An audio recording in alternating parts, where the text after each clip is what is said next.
Intolerancia. Como almas en desarrollo en la escuela de la vida que llamamos Tierra, necesitamos experimentar con nuestro prójimo para extraer el beneficio que nos hace evolucionar. Sin experiencias no habría evolución. Sin experiencias no podríamos extraer la quinta esencia que nos hace evolucionar. Esa quinta esencia que extraemos después de la muerte. En la etapa actual, la humanidad tiene como meta desarrollar la mente, o sea, la razón, y la voluntad. También adquirir la autoconciencia que ya hemos adquirido en gran parte, y espiritualizar el carácter y los vehículos del alma para poder despertar los poderes del espíritu. Más que despertar sería transformar, convertirlos de su estado latente en el que se encuentran en poderes dinámicos. Todo eso está unido y cada cosa llegará a su tiempo. Pero respecto a lo inmediato de espiritualizar el carácter y teniendo en cuenta que la experiencia es nuestro gran maestro, una de las cualidades que debemos desarrollar es la tolerancia. Es cierto que debemos desarrollar todas las virtudes del alma, pero también lo es que no puede haber progreso intelectual, moral y espiritual si no tenemos tolerancia.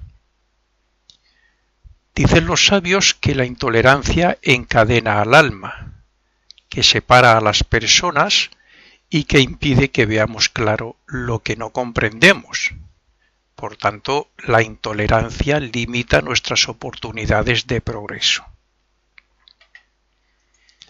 Hay una gran diferencia entre la persona ignorante y poco desarrollada y otra culta, noble y más desarrollada, por tanto.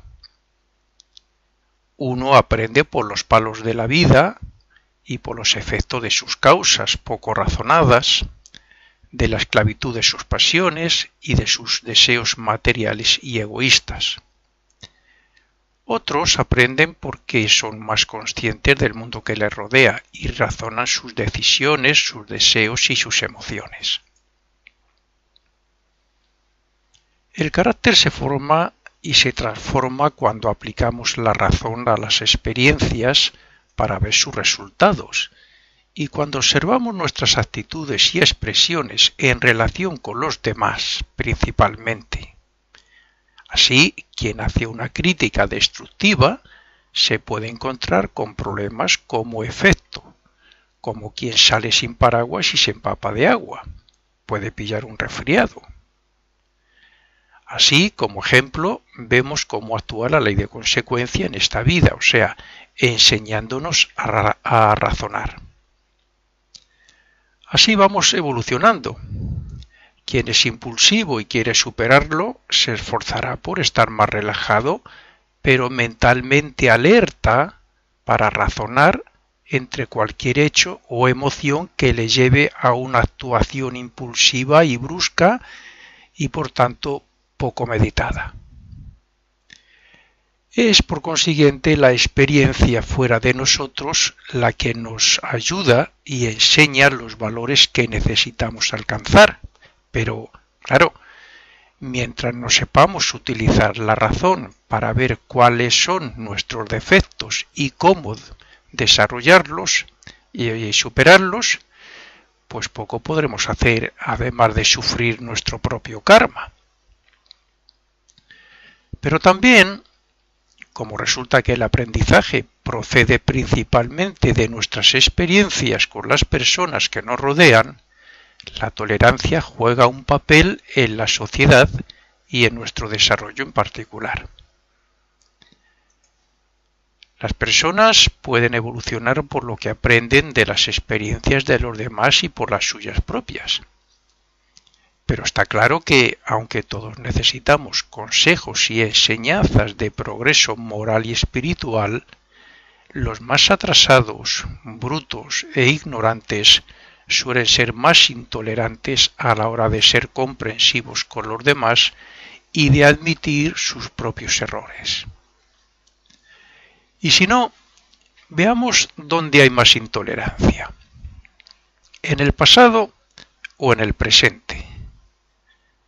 Y respecto al racismo y a la xenofobia y al patriotismo y un sinfín de etcéteras que podríamos decir.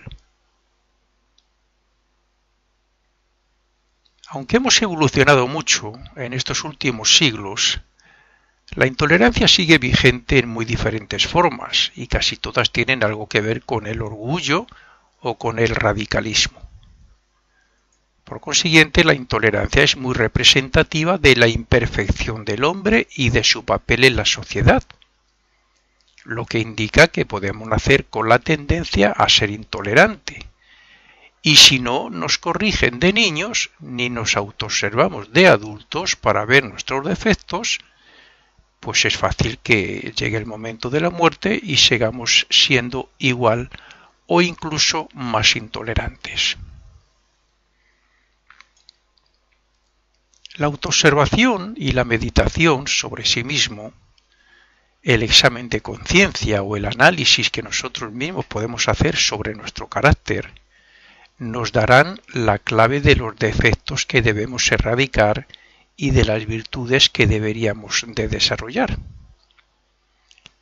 Pero entre todas, habrá que analizar la intolerancia y el orgullo. El orgullo engaña o seduce a las personas haciéndolas pensar que están por encima de las debilidades de los demás, a la vez que no les deja ver las suyas propias, claro. Así, estas personas necesitan comprender que ellas no son más que otras de diferente nacionalidad, raza, religión, etc. Quien ha desarrollado la tolerancia es fácil que también haya desarrollado la comprensión que suele ir unida a la compasión y que nos hace sensibles a las necesidades de aquellos que apenas tienen medios para sobrevivir. De esta forma, la tolerancia se convierte en compasión, en fraternidad y en amor, para ver a los demás como hermanos, sean ricos o pobres, blancos o negros, guapos o tarados, etc. Yo observo que en nuestra sociedad actual hay cada vez más intolerancia cuando precisamente debería de haber menos, porque se supone que cada vez somos más razonables, más generosos y más compasivos. Ahora se tolera cada vez menos a los inmigrantes porque nos quitan, entre comillas, el trabajo, porque causan mucho gasto a las arcas del Estado, porque piden una limosna en las puertas de los hipermercados y porque mendigan por las calles. Y digo ahora porque este artículo lo escribí en plena crisis de trabajo en España. Está claro que para que muchos de nosotros comprendamos lo que es la tolerancia en ese sentido, deberíamos razonar poniéndonos en su lugar o vernos en situaciones similares. Esa es la diferencia entre aprender por las buenas o por las malas. Es muy posible que todo esto tenga algo de relación con la crisis que está pasando en España, o quizás incluso otros europeos. Pero lo que sí es cierto es que pocos tenemos esa confianza en lo divino de que esos motivos que nos hacen intolerantes no tienen razón de ser. Cuando se vive de verdad en el amor y en la fraternidad, no puede haber intolerancia hacia el prójimo. Es más, aunque nos tentara un pensamiento de que un inmigrante nos quita el trabajo, el amor fraternal y la confianza en Dios expulsaría el pensamiento de nuestra mente y no tendríamos preocupaciones por eso. Yo me encuentro cada día más personas inmigrantes en el hospital.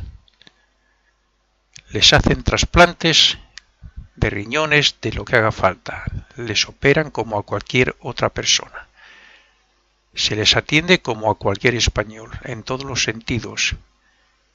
En salud, en social, en ayudas.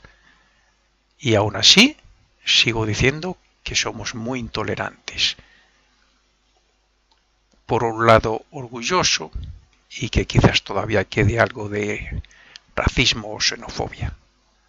Con todas estas cosas que yo veo como voluntario en los diferentes sitios que voy.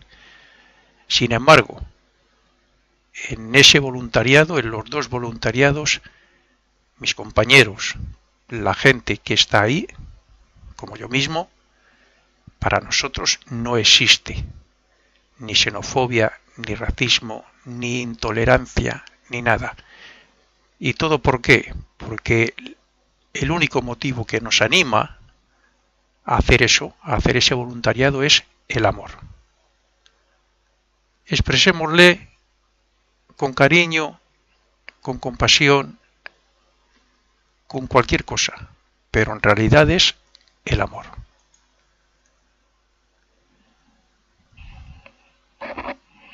Quien esté libre de pecado, que tire la primera piedra. Es una frase muy conocida. Esta frase la deberíamos tener presente respecto a todo nuestro defecto, porque a veces somos tan intolerantes que despreciamos a los intolerantes mismos. La tolerancia se adquiere con el paso de los años y según las experiencias de cada uno. Pero en el caso de que esto no ocurra en la misma vida, quien crea en el renacimiento debería pensar que si ahora no es intolerante, no fue en otra vida.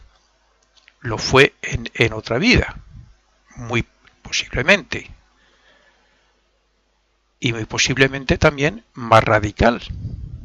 Porque claro, en otra vida estábamos más atrasados, sabiendo que renacemos aproximadamente cada 1000 años. Hemos de razonar el hecho de que precisamente nos ponen en nuestro destino a determinadas personas que rechazamos para que aprendamos de ellas y nos hagamos tolerantes y compasivos. Nos ponen personas que no nos caen bien, nos ponen personas que hacen lo que pueden para que tropecemos, para que nos caigamos, para que nos ocurra algo, que nos fastidien, que nos obstruyan. Pero todo eso es también para que aprendamos, para que reaccionemos sobre nosotros mismos y reflexionemos y nos demos cuenta de las cosas. Y lo primero que tenemos que darnos cuenta es si nosotros somos como ellos. Y si no somos como ellos, no tenemos por qué responder como ellos. Tenemos que aprender de los buenos lo que debemos hacer y de los malos lo que no debemos hacer. Para eso tenemos un libre albedrío, una voluntad. Siempre tenemos la opción de elegir el bien o el mal, de decir sí o de decir no. Por tanto, nadie puede culpar a otro ni a nada de decir sí a lo malo o de elegir hacer mal. Cada uno de nosotros nace en la familia, región o país donde mejor pueda cumplir con su destino y donde más pueda superarse a sí mismo. Por tanto, deberíamos meditar con quién y por qué somos intolerantes, porque si no transformamos la intolerancia en tolerancia, repetiremos la lección en el próximo curso, o sea, en la próxima vida. Es necesario acabar con las barreras de la intolerancia, con los desprecios, con las separaciones, prejuicios y fatalismos si de verdad queremos evolucionar más rápidamente en esta vida. Es necesario acabar con la intolerancia si de verdad queremos vivir alegremente y en armonía con nuestra alma, porque sólo así se adquiere la sabiduría resultante de las experiencias. El amor y el servicio desinteresado al prójimo, junto a la fraternidad, está por encima de todo impedimento para el alma. Esos aspectos del espíritu nos emancipan de todo lo que nos rodea, pero nos hacen comprender que todos somos hermanos, porque procedemos de un mismo Padre y de un mismo amor universal, el cual debemos desarrollar en nosotros mismos. El amor y la fraternidad universal echarán abajo cualquier barrera que se interponga entre nosotros. Y cuanto más tardemos en comprenderlo, más karma negativo nos estaremos creando. Quien de verdad desee progresar moral y espiritualmente en esta vida, que comience por examinarse a sí mismo para ver si es intolerante, pues si lo es como si no, debe saber que, como dijo, creo recordar que Tomás de Aquino, debe saber que el mundo es nuestra patria y hacer el bien nuestra religión. Y con esto termino esta conferencia un poco fuera de lo común, puesto que no es exactamente filosofía oculta, es una conferencia dedicada más a la reflexión de cada uno de nosotros, desde el punto de vista moral y espiritual, un aliciente para analizarnos cada uno y extraer nuestras propias conclusiones para luego llevar a la práctica lo que sea necesario.